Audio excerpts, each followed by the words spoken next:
everyone, and welcome back to Mission Success Women in Multifamily, the monthly podcast series dedicated to powerful female leaders in the multifamily industry. I'm Laura Calugar, Senior Editor with Multi-Housing News. This month, I'm happy to be joined by Amy Steadman, Chief People Officer with MidPen Housing, a nonprofit developer, owner, and manager of affordable housing across Northern California. Welcome to Mission Success, Amy. Thank you. Happy to be here, Laura. Let's start by getting to know you a bit better. Please tell me a few details about your background. Why did you choose HR? Was this something that you've always wanted, or was it more of a fortuitous turn of events? My path to HR was definitely more fortuitous than planned, but I do think it led to exactly where I'm meant to be professionally, personally. Early on in my career, I realized I was heading down a path that wasn't feeling personally fulfilling. I was working for a quasi-public agency, which was stable and interesting, but maybe not super exciting for me. So Hmm. rather than stay the course, I made what felt at the time like a pretty bold decision and applied to business school at my alma mater, UCLA. But part of that was strategic pivoting, if you will. But honestly, I also just really love going to school and being a student. And so I knew, and I loved UCLA. So I knew that would give me space to explore what really motivated me professionally. And looking back, that decision really did transform things for me. Aside from the learning, obviously, of getting that degree and reframing what my career could possibly be, and the people I met and worked with, both at school and in projects, that were related to the program. Right. I had a class with Professor Eric Flamholtz, and he was an entrepreneurship professor, and his hypothesis, if you will, really stuck with me, and I think maybe shaped my career, Laura. It was in a nutshell. His hypothesis and teachings were that anyone can make widgets, but you need culture to create a thriving company. And so when I graduated from business school and went to go work at a tech startup, and that was during the dot-com boom, I naturally gravitated toward the HR leadership responsibilities. And while I was busy taking care of the business and the matters of HR, it allowed me to be really mindful of the culture that we were creating, again, as a startup. And that was really exciting. Maybe what surprised me about all that was how naturally it came to me and how deeply satisfying the work felt. So, I guess it was, back to how I fell into HR. I think I discovered I had an aptitude for it, but then also a passion for what it represents at its core, which I think I always come back to creating meaningful connections, whether it's connecting people to work, or to a sense of purpose, or to the organization's mission, or to each other. I think that's what drives me every day. So I still find that I really did fall into the right profession, and I think uh, I think it's about building great cultures and connections. And then a year ago, you joined MidPen. What led you Mm. to MidPen last year? Right. In recent, not too distant past, I had a pretty challenging year. Some family issues, health issues. My father passed away, and those are the things that put a spotlight on taking a moment to focus what matters most to you. And Right. all of that made me want to focus on not just doing well in my job, but doing good more broadly. And it coincided with reaching a point in my career where I was also really looking for a long-term opportunity where I could, somewhere I could stay for a while and make a meaningful impact and also be happy. So, a place I could contribute something more from fulfilling, and then really a spotlight again on what matters most. And that's when a recruiter reached out and shared the MidPen story with me. And it did feel a little bit like the universe hearing me. And I was drawn to the mission and values. And in fairness, I was a little concerned about whether my background, having not come from the affordable housing industry, aligned with the needs of this role, but the recruiter encouraged me to keep exploring.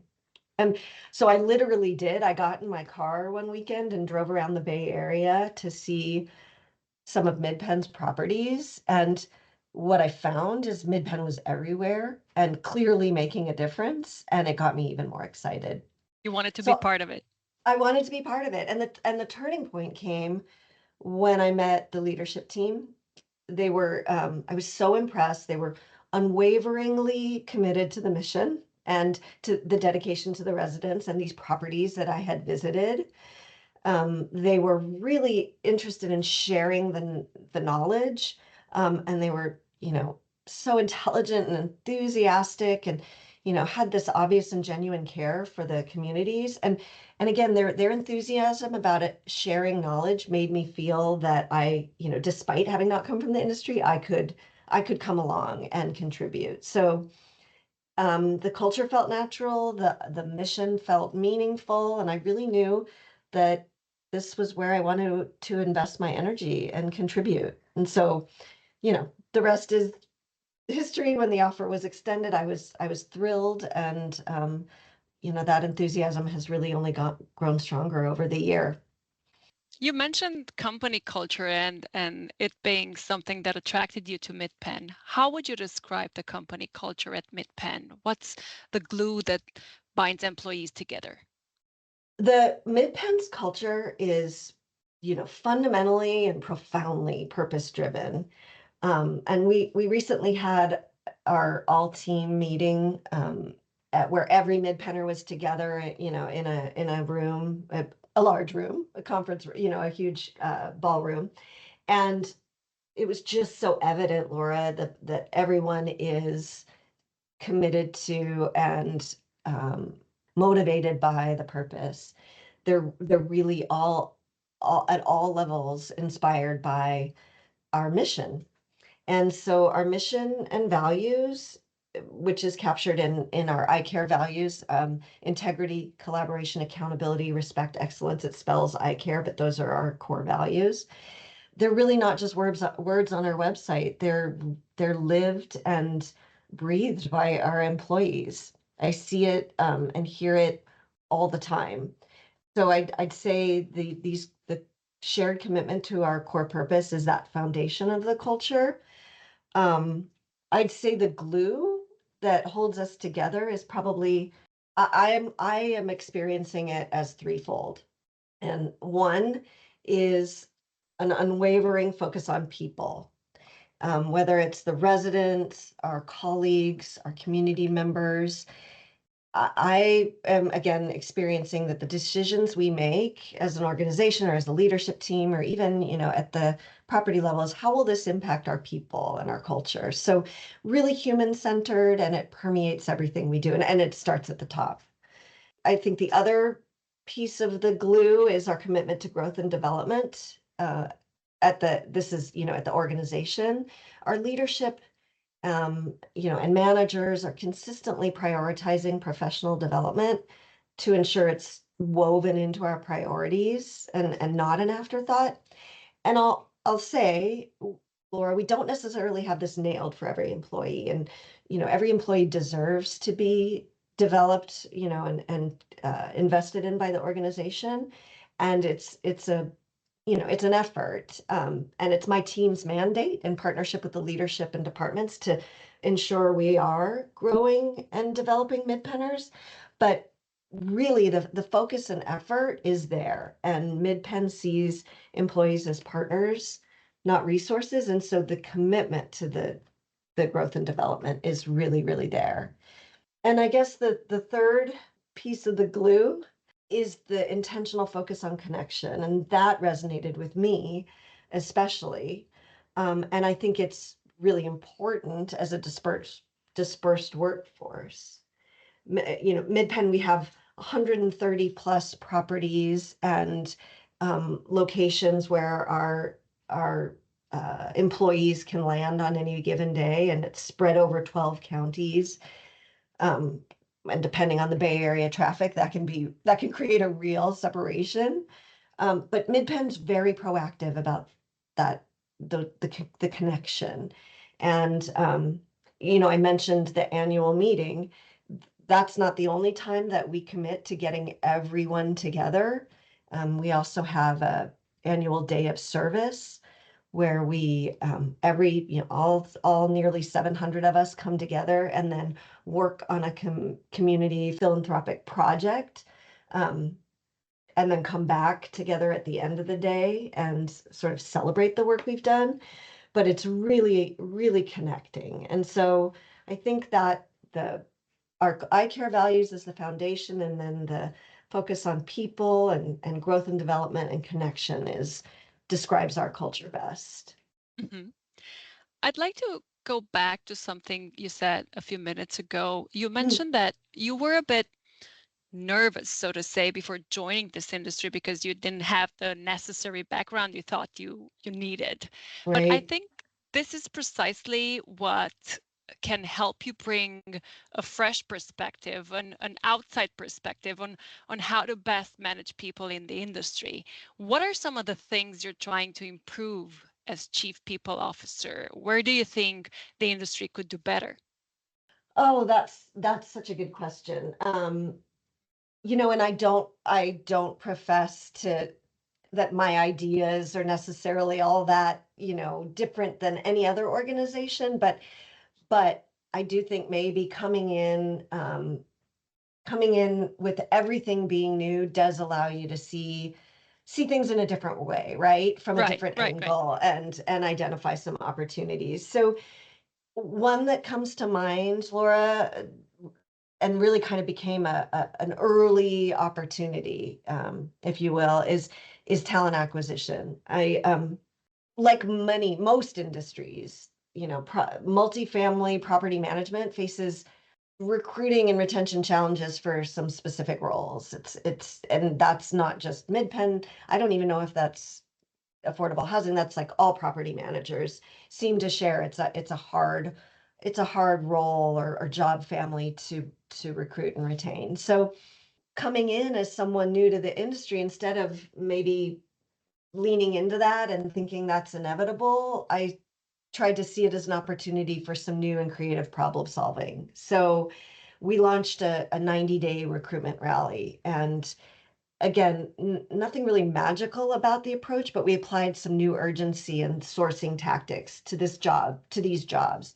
And maybe they hadn't been sourced before, but we gave it a shot.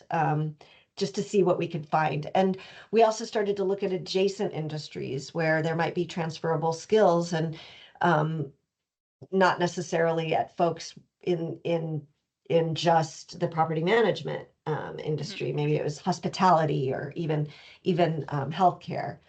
We had some on-site job fairs, and that's not necessarily a new idea, but it had been a while. Certainly, the pandemic slowed down, in-person job fairs a fair amount. So we just tried to get creative and make it friendly and approachable, and also use it as an opportunity for folks that might not think about MidPen or affordable housing to investigate. So that little push at the beginning did help us fill multiple positions, and it also, gave us some new ideas and taught us more about approaches that we can continue to work on. Mhm. Another place I focus on, and I'm particularly focused on at MidPen, is strengthening people management.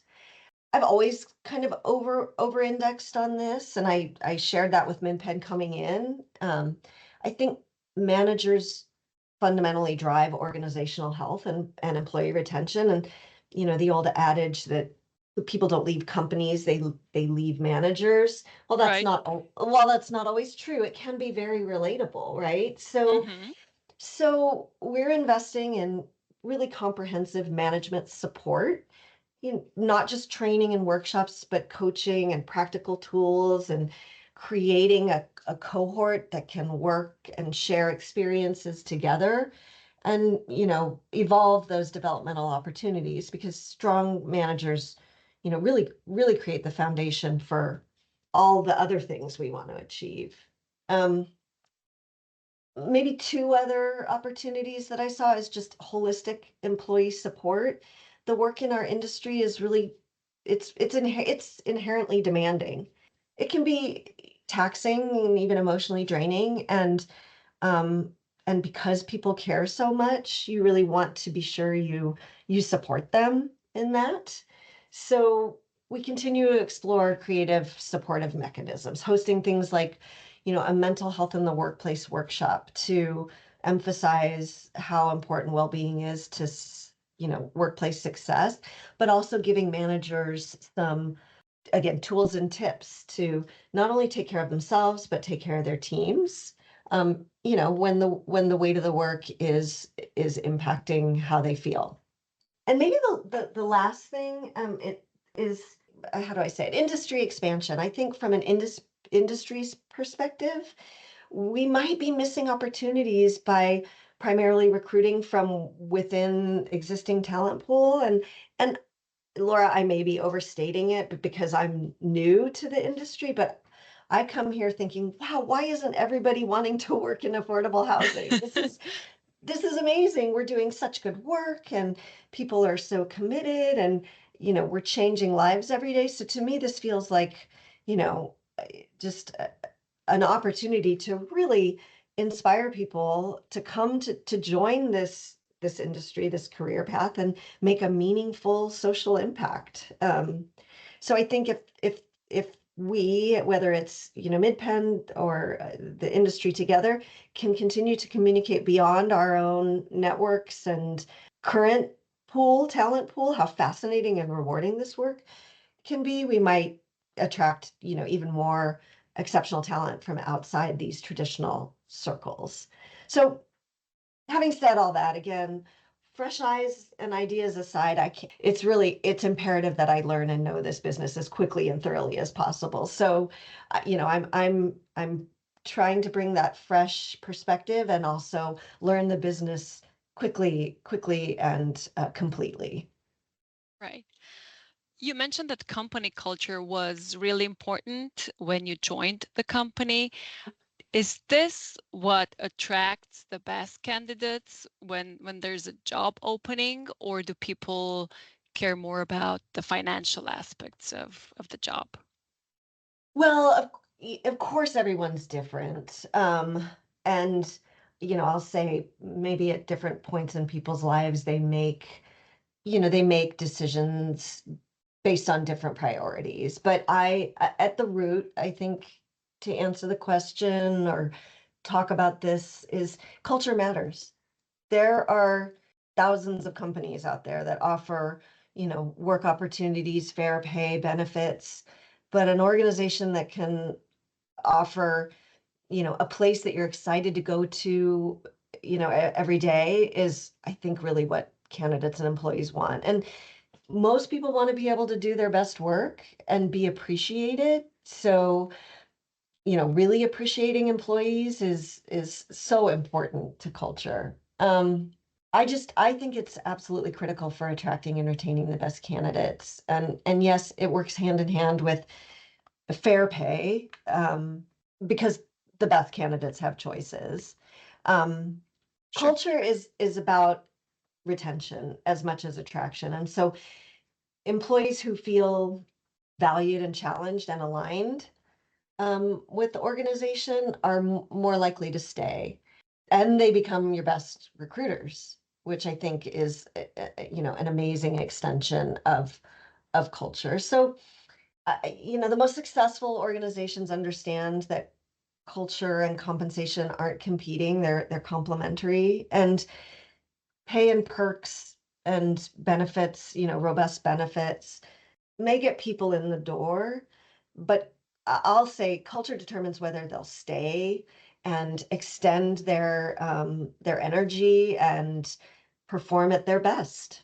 I also think that the pandemic and other recent events, happening around us, even now, gets lots of people asking themselves, where do I want to spend my precious time?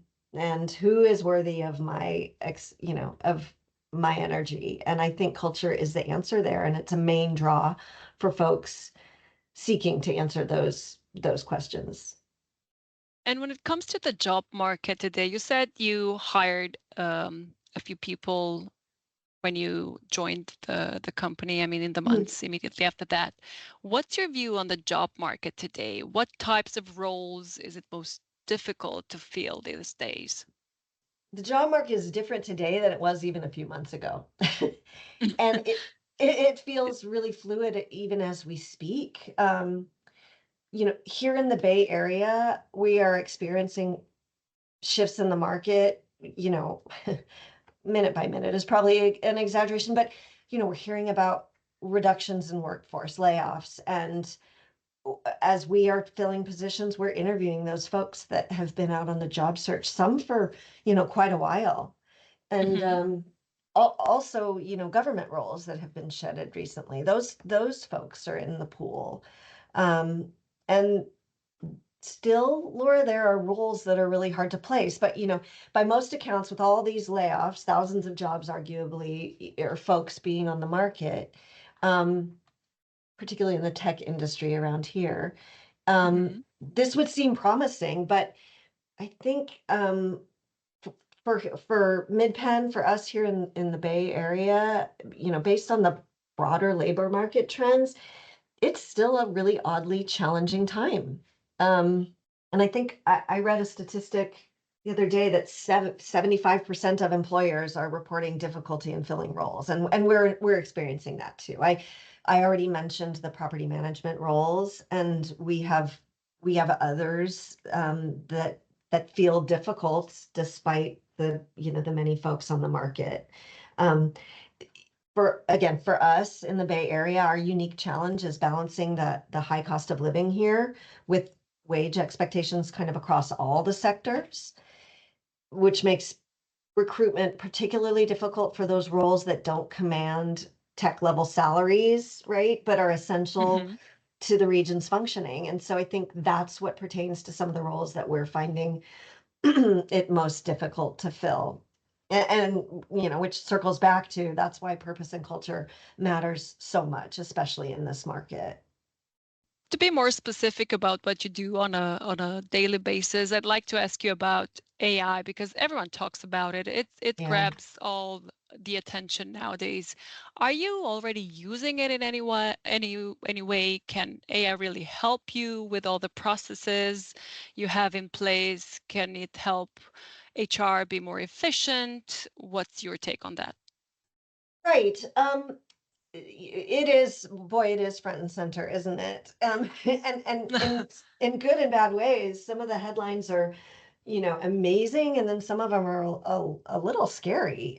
Gary, right? That's the word. The word. Right. AI has tremendous potential, and I will say specifically to enhance HR efficiency. And the key is going to be implementing it, in a way that augments human judgment and doesn't replace it, right? I think that's Hmm. probably Exactly. the most obvious statement. Um, we're using it in a few areas, and some in some ways, like um, to hone our communication, to um, summarize data or help us, summarize data, some kind of elemental ways. And then some of our existing tools, some of our platforms have AI powered prompts built in to help complete certain tasks.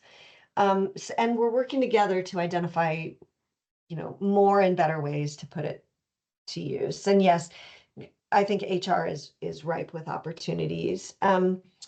I think AI can streamline many administrative tasks. And so, again, some of the tools that are out there, like applicant tracking systems, are building the AI tools right into their platforms. So it's not even something a practitioner would necessarily need to be, be proactive about. It's built in there. Things like scheduling interviews and generating initial job descriptions or drafting interview plans. It's really all kind of right there. Hmm. Um, Another thing that I think is exciting, an exciting opportunity is building a chat bot that can answer common policy questions for within an organization. and it learns from our own policy statements and handbooks, et cetera, but it asks or it answers employee questions. We think it would be clever to call her or the chatbot Penny and let the chatbot help our employees navigate through the huge amount of information that's out there. And then that frees up, the HR team to focus on strategic work and more meaningful employee interactions, making those connections that I've talked about earlier. So I think another opportunity is predictive analytics, using AI to identify flight risk indicators or predict skill gaps as they become more critical issues. It's exciting to imagine. And then again, the exploration is a big job. So I think to help get to where we need to go, we really need to be thoughtful about it. Right. Because you have so much experience in HR and you've been in HR for so long, most people, I don't know, they consider that the HR department is just for paperwork, conflict resolution, Mm-hmm, bureaucracy, mm-hmm. all that stuff. Is this just a myth? Is HR about more than that?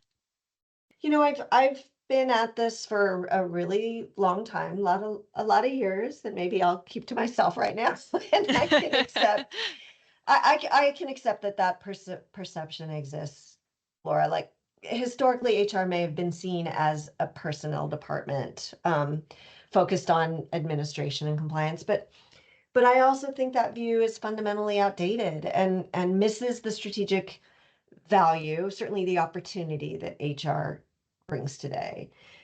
Because yes, HR is responsible for handling compliance and resolving conflicts, but that's the foundation, not the ceiling. And more modern HR or people ops or the people team are really about being strategic business partners, talent architects, if you will, designing and recruiting and with strategic mindset that bring people in who don't just fill roles, but drive an organization, or engineering the culture that we talked about, shaping the environments where people thrive and want to stay, or enabling the best of people, high performers, and creating pathways that can turn good employees into exceptional, future leaders.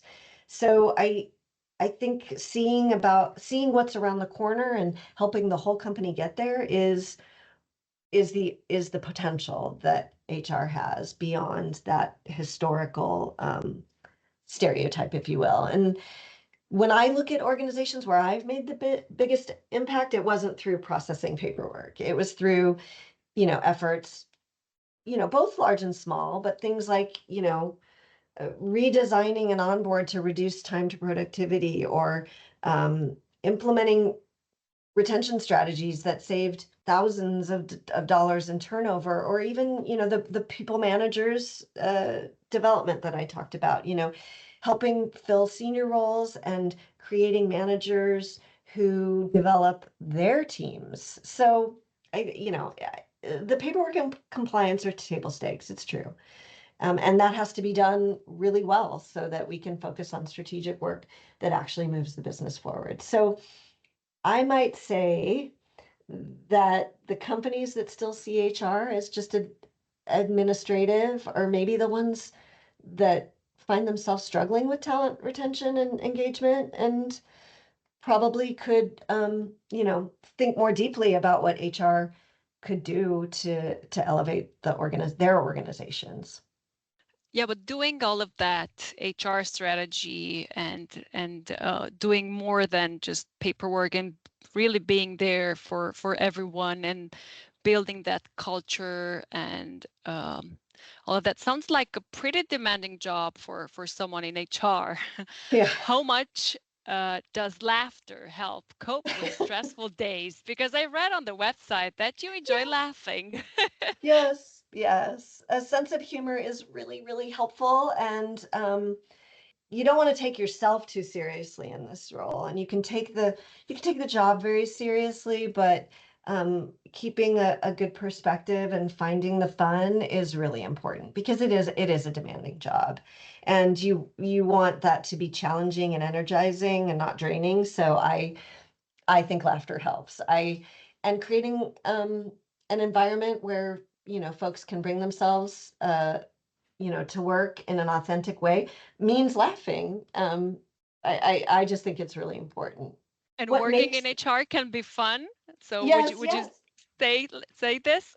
Yeah, I think it can be. I think yes. And what makes it most interesting is perhaps the unpredictability, right? Every day brings new scenarios that rarely have textbook solutions. Something can happen, and even now with all the years I've been doing this, you can think to yourself, "Oh, I really hadn't seen that one coming." But it keeps it interesting. It keeps it fulfilling. Whether it's navigating kind of the big unexpected organizational changes or what's going on in the current events that are impacting, um, you know, employees either at the personal level or a more societal level. Adapting to that is really what makes it really interesting, and that can be fun, Laura. That can be really fun. So would you encourage the young generation to choose a career in HR? I absolutely would. I think and especially now, given that, what we talked about, moving from that traditional transactional Yeah, uh, yeah. focus to a business-centered and strategic role and influence. I think it's a great career opportunity. I would argue, obviously I'm a little biased here, but every Just a little, organization, yes. yeah, every organization needs a strong people team or HR team and the strategy. So I think the skills are really transferable across sectors, giving folks tremendous career flexibility. I'm an example of that, like as we've talked about, joining MidPen. And it's a potentially stable career, again, because every organization needs this skill set and leadership in this area. Um, I'd also say it's really meaningful work. Again, you're not just processing transactions, you're really impacting and improving people's work lives and helping organizations achieve their missions. So I think that's another reason to go into HR. And maybe thirdly, it's you're always learning. So if you have a learning mindset as a career person, um, HR professionals develop skills in all sorts of different ways and places: business, psychology, operations, law, communications. You become a generalist with deep expertise in human behavior and human connection, and I think those skills are valuable in any context. Right. Amy, it was a pleasure speaking with you. I hope you had a good time. Thank you, Laura. Likewise. Thank you all for listening. The next Mission Success episode will come online on the third week of July.